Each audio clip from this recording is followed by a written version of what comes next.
देखिए दोस्तों, आज हम पढ़ेंगे भारत के तटीय राज्य। तटीय राज्य में सबसे पहले जानकारी लेते हैं कि तटीय राज्य पढ़ने से पहले हम ये जानकारी लेते हैं कि सर्करिक क्या होता है। सर्करिक एक छोटा सा नाला होता है जो समुद्र से लगा होता है, और एक छोटी नदी भी इसको बोला जा सकता है, और ये गर्मी में अक्सर सूख जाती है। इस सर्करिक में अक्सर दो देशों के बीच बटा होता है, या अपने देश में भी होता है, एक अपने देश में अकेले भी हो सकता है। जैसे समुद्र से ये लगा होता है, उस उससे हम नावों को प्रवेश करते हैं, उसी के सहारे हम मछली पकड़ते हैं। कई प्रकार की विभिन्न घटनाएं होती रहती है। इसीलिए देखते हैं कि इसमें लिखा है कि एक संकरा नाला या पट्टी है जो नदी से छोटी होती है और गर्मी में सूख जाती है। तो हम बताए ही थे कि ये छोटी सी नाला होता है जो पतली नाला की तरह होता है, जिसमें पानी कभी सूख जाता है कभी नहीं रहता है। अक्सर इसमें पानी कब भरता है जब ज्वार भाटा आता है। कभी कभी ज्वार भाटा आता रहता है तो कभी पानी उसमें ज़्यादा हो जाता है, कभी पानी ही नहीं रहता है, कभी पानी कम हो जाती है। ऐसी होती है सर क्रीक में। और क्रीक विशेष रूप से समुद्र में प्रवेश करने का द्वार होता है, और ये छोटे जल कुंडों का रूप होता है। ये ज़्यादातर सर क्रीक जो जलदल स्थान है वहीं पर बना रहता है, जिससे हम आराम से नावों को उसमें प्रवेश करते हैं। और जो पाकिस्तान से जो सर्किट लगा है वो 96 किलोमीटर लंबा है, और सर्किट ये अरब सागर मिल जाता है। जो पाकिस्तान से लगा है वो अरब सागर में मिल जाता है। ये पाकिस्तान और भारत को दो हिस्सों में डिस्ट्रीब्यूट कर देता है। और सर्किट को प्राचीन काल में हम बनगंगा के नाम से जानते हैं। बाद में तो ये ब्रिटिश सरकार का एक कमिश्नर का, उसके नाम पर हम बनगंगा के स्थान पर सर्किट रख दिया गया। सर्किट का निर्माण समुद्र के जो ज्वार भाटे आते रहते हैं अक्सर, उसे कटाव से होता है। कटाव होता है, एक पतला नाला बन जाता है, उसमें पानी भर जाता है ज्वार भाटा आने से, और उससे देशों का बहुत सारा कमाई होता रहता है। नाव को ले जाना, मछली पकड़ना, अक्सर ये काम होता है। तो उसमें देश का बहुत बड़ा पैसा आता है। देखिए, भारत के तटीय राज्य के बारे में जान लेते हैं। भारत में नौ नौ राज्य जो समुद्र से लगा है, और 4 केंद्र शासित प्रदेश है जो समुद्र से लगा है। सबसे पहले आता है गुजरात, महाराष्ट्र, गोवा, कर्नाटक, केरल, तमिलनाडु, आंध्र प्रदेश, उड़ीसा, पश्चिम बंगाल। और तटीय केंद्र शासित प्रदेश में अंडमान, लक्षद्वीप, पांडिचेरी, दादर नगर हवेली और दमन द्वीप। ऐसे देखिए, मुख्य भूमि की तटीय सीमा की लंबाई, जो मुख्य भूमि जो तटीय सीमा से लगती है, जो समुद्र सीमा से लगती है, उसकी लंबाई 61 किलोमीटर है।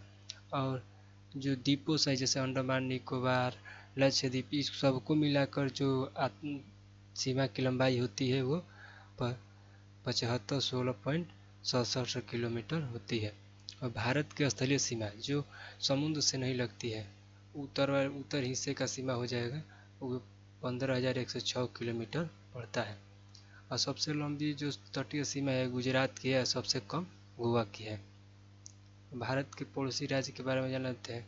जैसे पहला आ जाएगा बांग्लादेश, दूसरा आ जाता है चाइना, तीसरा पाकिस्तान, और ये नेपाल, भूटान, म्यांमार, अफगानिस्तान, ऐसे राज्य हैं। ऐसे नौ देश हैं। ऐसे कितने देश हो जा रहे हैं? 1 2 3 4 5 6 7 देश हैं जो भारत के से सीमा बनाते हैं। सबसे पहले ये बांग्लादेश के बारे में पढ़ लेते हैं। बांग्लादेश 17 दिसंबर 1971 से पहले इसे पूर्वी पाकिस्तान से नाम से जानते हैं, और ये पूर्व म्यांमार तथा दक्षिण में बंगाल की खाड़ी से फैली हुई है। ये तो पाकिस्तान दो हिस्सों में जब अपना देश का बंटवारा किया तो पाकिस्तान को दो हिस्सों में बांटा गया था उसी समय, एक पूर्वी पाकिस्तान, एक पश्चिमी पाकिस्तान। जो पश्चिमी पाकिस्तान है वो आज पाकिस्तान है। पूर्वी पाकिस्तान जो पहले था उसको 17 दिसंबर 1971 को आज़ाद करके उसे बांग्लादेश के रूप में बना दिया गया। उसमें हमारा देश का भी बहुत बड़ा योगदान था। मुक्ति वाहिनी चली थी, उन्होंने चलाया था बांग्लादेशी ने, उससे देश का आज़ादी मिल गया।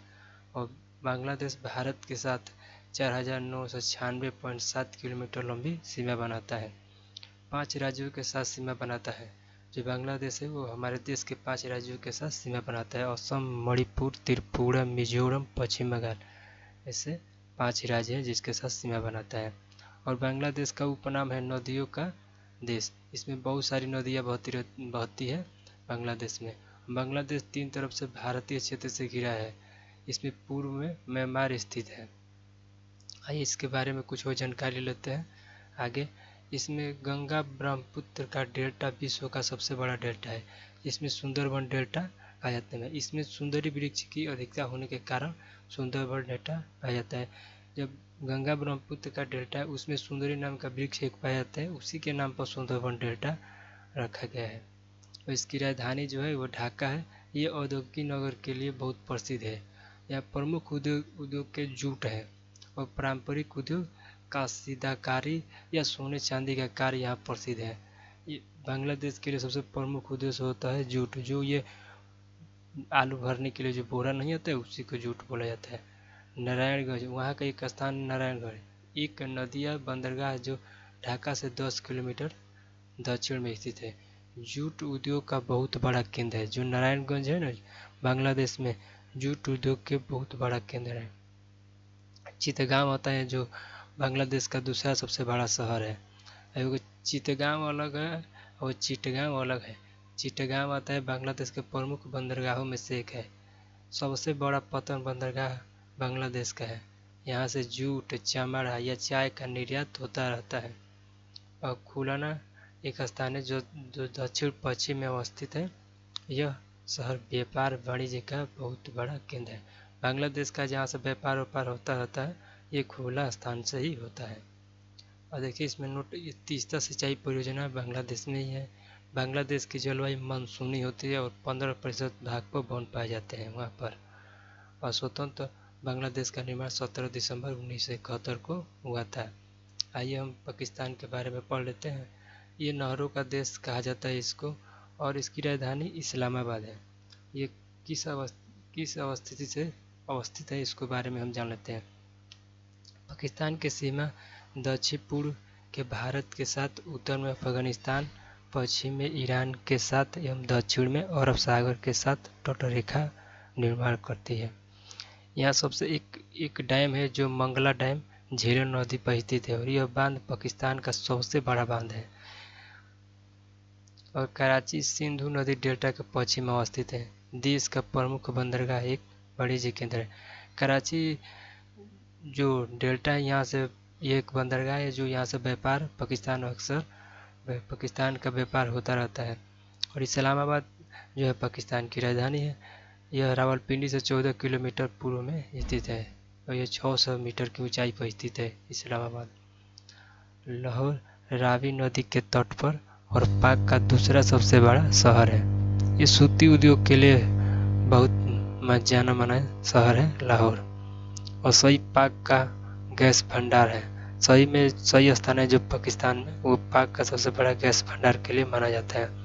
और पेशावर सुलेमान पर्वत श्रेणी खैबर दर्रे के समीप स्थित है। पेशावर में से पाकिस्तान जाने का रास्ता खैबर दर्रे से ही होता है। कालाबाग सिंधु नदी के दाएं ओर अवस्थित है। पाक का यह क्षेत्र कोयला भंडार के लिए माना जाता है। एक क्वेटा स्थान आता है जो पाक के पश्चिमी पहाड़ी क्षेत्र में अवस्थित है और कोयला भंडार का एक बड़ा शहर है। हम आगे आते हैं, चाइना के बारे में जान लेते हैं जिसकी सीमा 3488 किलोमीटर हमारे देश से लगती है। और इसमें 4 राज्य की सीमा लगती है और एक केंद्र शासित प्रदेश के साथ सीमा लगती है। वहाँ की नदी है आयुर नदी, हंगवाहे नदी, यांगटीसी नदी, ऐसे करके बहुत बड़ी बड़ी वहाँ भी नदियाँ हैं। येलो नदी अपने कटाव, वहाँ इतना येलो नदी से इतना कटाव होता है कि वहाँ बाढ़ आ जाते हैं। और वहाँ येलो नदी को चीन का शोक कहा जाता है। कटाव के कारण वहाँ बहुत ज़्यादा कटान करती है ये नदी है येलो नदी। यह नदी पीले रंग को लोहे से निर्मित मैदान से प्रवाहित होती है। पीले रंग की लोहे से निर्मित मैदान से प्रवाहित है, इसीलिए इसे येलो नदी कहते हैं। इसी कारण इसे अत्यधिक मात्रा में सील का निक्षेप होता है। आइए आगे जानकारी लेते हैं। चीन का इस्पात राजधानी अंशज है और चीन का सबसे बड़ा चावल का कटोरा चीन है। विश्व में सबसे ज़्यादा ये चावल का उत्पादन करता है चाइना, इसीलिए इसे चावल का कटोरा कहते हैं। विश्व का मैनचेस्टर शंघाई कहते हैं। चीन के पर्वत कुनलुन पर्वत और ध्यानशान पर्वत। चीन में तो पर्वत प्रसिद्ध है जिसे कुनलुन पर्वत और ध्यानशान पर्वत कहा जाता है। आइए हम लोग नेपाल के बारे में कुछ जानकारी ले लेते हैं। नेपाल हमारा तो बहुत पड़ोसी देश है, एक मित्र भी इसे मानते हैं हम लोग। इसके साथ बहुत अच्छा व्यवहार होता है हमारे देश के साथ। यहाँ पे एक पशुपतिनाथ का मंदिर है और सीमा 17 से 51 किलोमीटर भारत के साथ साझा करती है। राजधानी इसकी काठमांडू है और भारत के उत्तर में ये अवस्थित है। नेपाल में बहुत सारे पर्वतें हैं, वहाँ पहाड़ियाँ ही ज़्यादातर पाए जाते हैं, जैसे धौलागिरी, अन्नपूर्णा, मंसालो, एवरेस्ट, मैकालो, ऐसे करके बहुत सारे वहाँ पहाड़ियाँ ही हैं। वहाँ खेती करने के लिए जगह बहुत कम है। और धौलागिरी पर्वत नेपाल में है और धौलाधर पर्वत हिमाचल प्रदेश इंडिया में है, इसको मानकर रखिएगा। और काठमांडू जो है यह स्थान एक कृषि योग्य क्षेत्र में बसा हुआ है।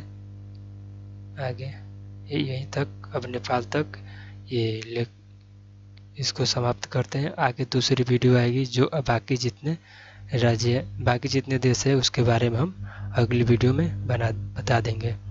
तब तक के लिए थैंक यू दोस्तों।